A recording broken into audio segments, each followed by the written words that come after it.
Bismillahirrahmanirrahim. Assalamualaikum warahmatullahi wabarakatuh. Perkenalkan, nama saya Justitia dari Prodi Informatika A1 semester 3. Saya 2302020001. Di sini saya akan menjelaskan simulasi kinerja CPU dan menjelaskan hierarki memori sistem komputer. Tujuannya adalah memahami cara kinerja CPU dan peran memori dalam mendukung performa sistem. Spesifikasi yang diketahui: CPU Intel Celeron N4020, kecepatan saat ini 1,10 GZ, jumlah intim 2, beban kerja saat ini 80 mencapai 95%. Asumsi satu siklus CPU memproses satu instruksi. Di sini penggunaan CPU meningkat karena kita banyak membuka aplikasi-aplikasi seperti Google, Word,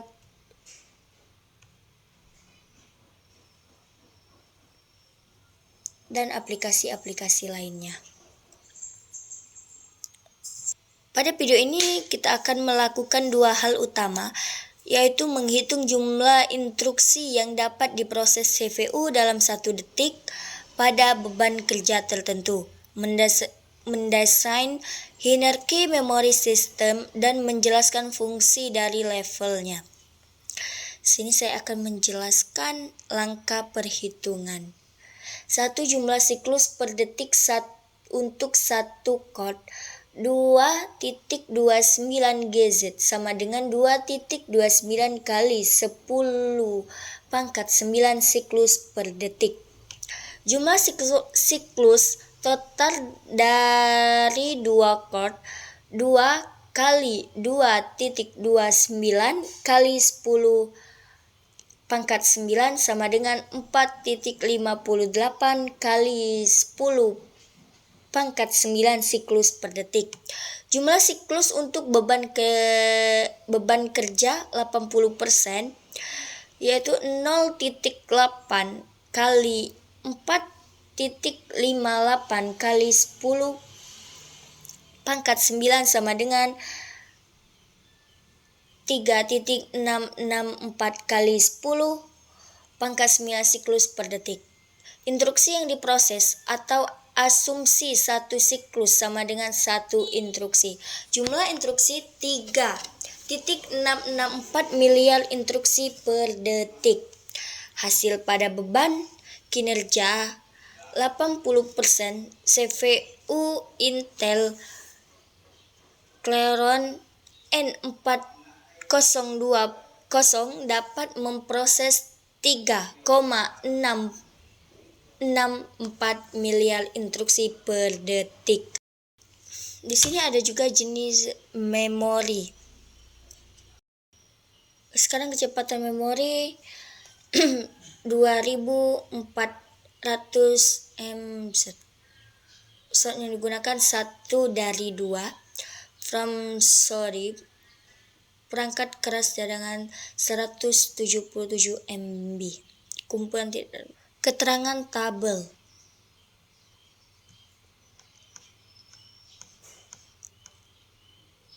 Berikut ini tabel yang merangkum hierarki memori berdasarkan penjelasan sebelumnya, yaitu level 1, jenis memori register, menyimpan data, sementara untuk eksekusi langsung oleh CPU, kecepatan sangat tinggi, kapasitas sangat kecil, sifat volatil hilang saat mati. Fungsi dari register adalah memori yang paling kecil, tercepat, dan berada langsung di dalam CPU. Level 2, Sinyal L1, menyimpan data yang sering digunakan oleh inti CPU. Kecepatan sangat tinggi, kapasitas kecil, misalnya 112 KB. Fungsi L1 adalah memori yang paling kecil, tercepat, dan berada langsung di dalam CPU untuk menyimpan data sementara yang sedang digunakan oleh unit memproses CPU. Level 3, L2, buffer data dari L1 lebih besar tetapi lebih lambat. Kecepatan tinggi, kapasitas lebih besar, misalnya 4 MB. Fungsi dari L2 adalah memori kecil dan cepat yang dirancang untuk menyimpan data dan instruksi yang sering digunakan oleh CPU, bertujuan untuk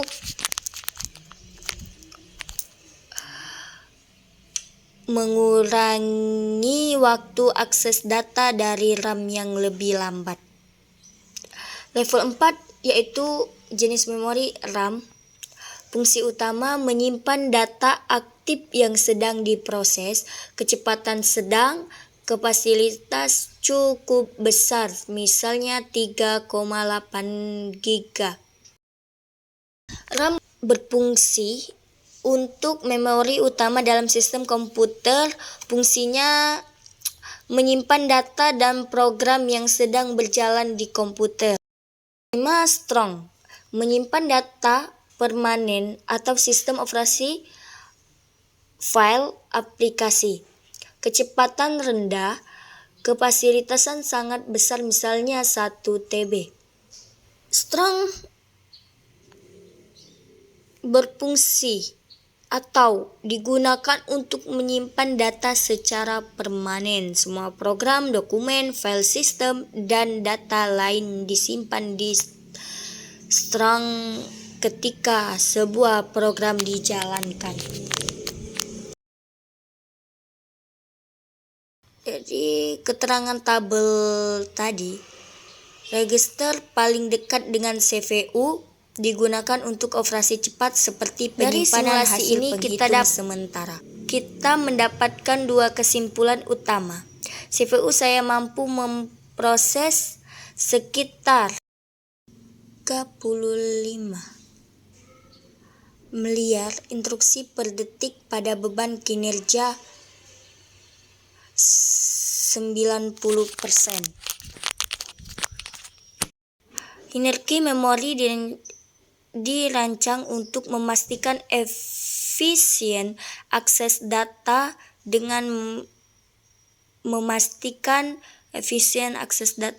memprioritaskan kecepatan pada level-level yang lebih dekat dengan CPU. Dengan saran, jika RAM sering penuh, seperti yang terlihat pada sistem ini, penggunaan dapat meningkatkan fasilitas RAM untuk menghindari bottleneck performa. Nah, baiklah, di sini kita akan menurunkan penggunaan CPU. Kita akan menghapus semua yang kita hapus semua tabel-tabel yang telah dibuka.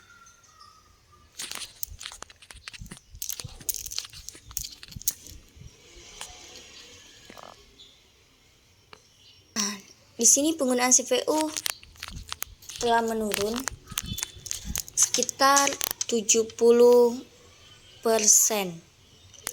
Baiklah, terima kasih yang telah menyimak video saya. Saya akhiri. Wassalamualaikum warahmatullahi wabarakatuh.